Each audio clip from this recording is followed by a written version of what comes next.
Okay, we're going to talk about seeding. Why would we want to be seeding? Well, guess what? The fall and winter crops are coming, and also seeding for flowers too that will bloom in the winter. We have Epic Garden, also known as Botanical Interests. We have the Epic Cells, which is a 6-pack. You're going to use BB Stone Seed Starting Mix. You're going to pat the soil down in the cell packs, and then you're going to water it. And that's when you put the seed in. Depending on how wide the seed is, you want to do double the seed when you put it into the soil.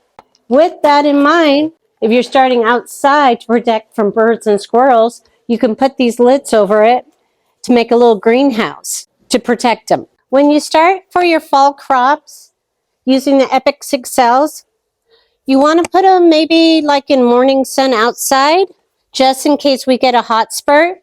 And once they get a little bigger, you can transport them to where you're going to have them, like in a pot or the ground. Always make sure your roots are moist before transplanting anything and unraveling the roots. And adding a little Sure Start also helps.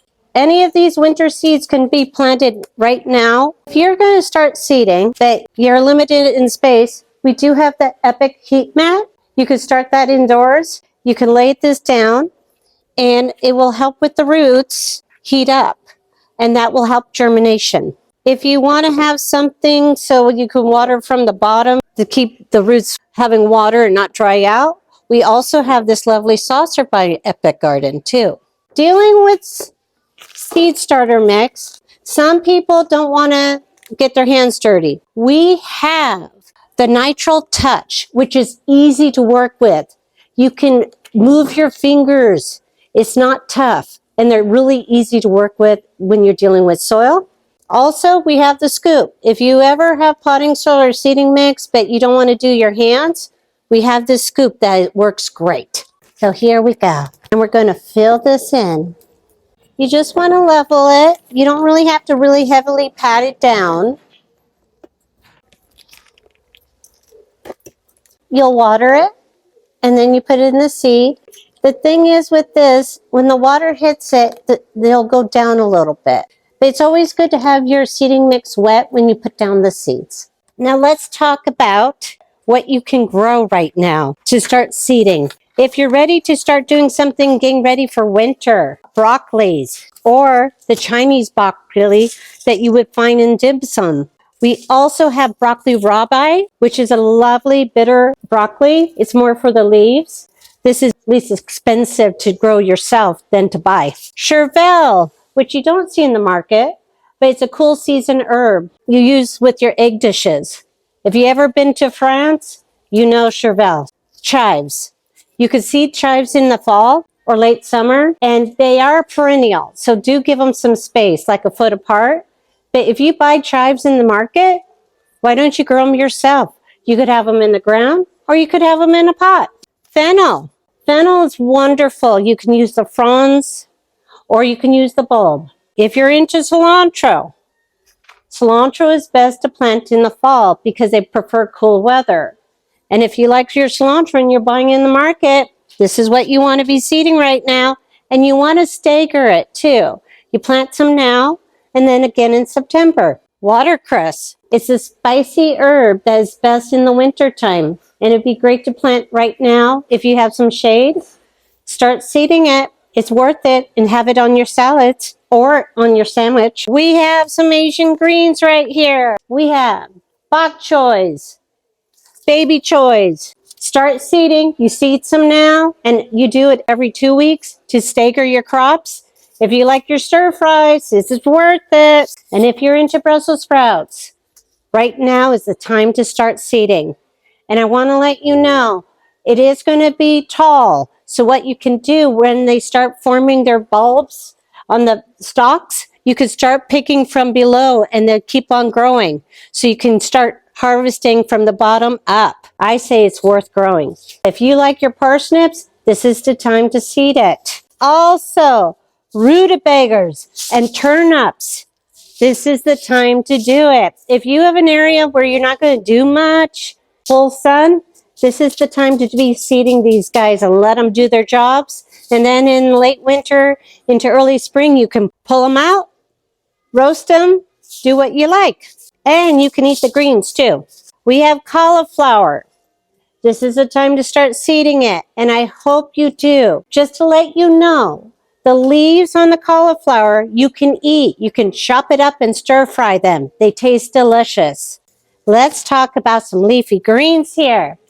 We have a whole assortment of arugula. We have the thin ones that's more spicy, the whiter leaf one. You can make pesto out of arugula besides making it on your salads. It is a great plant to grow, and if you like that spiciness, it is worth it. Spinach. Spinach is a cool season plant. So start doing a line right now of some spinach seeds, or you could start it in one of the cell packs right here. Do it about monthly until it gets too cold to plant, which would be 40 degrees. And then start up again in springtime until it gets too hot. I mean, it's just harvesting your own spinach is just wonderful, and you'll notice the difference in your taste. Lettuces. You can do lettuces. You could do lettuces in a pot. You could do lettuces in the ground. Right now, you want to plant them in morning sun. But once we get a little cooler, you could do them in full sun. I prefer growing my own lettuce by seed. I find that I can have it ready when I want it, that I don't have to go to the market. And I find that my lettuce tastes a lot better than what you can find in the market. Peas. Oh my dear. Okay, guys, peas. Edible peas, snow peas, sugar snap peas, shelling peas. They are worth growing. You want to soak the seeds overnight or sandpaper them, and then you can start them in these little 6-packs right here. And once they start growing, start planting. If you have an extra tomato cage, you can use that to climb up your peas. Also, you can eat the tentacles of these peas to use for stir fries. We're going to talk about kale. Now, some kales, we have these ones with the assortment. And if you're adventurous, try it out and see which kale you like. You could do kale salads. You can make stews with this. You could juice with this. Kale chips. And think about it. You won't have to worry about where it came from in the supermarket. You're growing it yourself, and you know. We have kohlrabi. I love kohlrabi. You can eat it raw. You can cook with it. It looks like a Star Wars little machine thing, but this is wonderful. Leeks. Leeks are great. So right now, and just let them grow, because you can harvest these guys and you can make your roasted leeks. Oh, you could do leek potato soup. I mean, there's so many different options. Okay, we're going to start talking about some of the flowers that you could seed right now. We have stock, which smells amazingly. They're a one-hit bloom, but it's worth growing to smell that. And if you're into a Victorian garden, this is worth it. Violas, if you can grow your own violas or pansies, because if you grow it yourself, you can eat the flowers, because this is an edible flower. And they bloom all winter long to spring. It's worth it. Another wonderful edible flower is calendula. These guys are great, and the bees love it too. Calendula is great to start right now. They bring in a lot of beneficials too, but calendula is a must in your winter garden. We also have nasturtiums. You can soak the seeds overnight. You can start them in the 6-pack of Epic Garden, or you could plant them in the ground. Great thing about nasturtiums, if your soil kind of is not the greatest, they'll still grow for you. And you can eat the flowers. And when the flowers become a seed, you can do a caper substitute with it too. And it's an aphid magnet. So if you have a plant like a rose that has aphids, planting nasturtiums nearby is your sacrificial plant. Black scarlet. This does not do it justice until you see it in real life. It is a beautiful, airy flower that is great for cut flowers. Fantastic. Forget-me-nots. They bloom in late winter into spring. These prefer shade or morning sun. But when you have a whole bunch of these, it is just a beautiful color. It's worth growing. Snapdragons. We have a hard time getting the real tall ones as plants, but we have the seeds. And right now is the time to do it.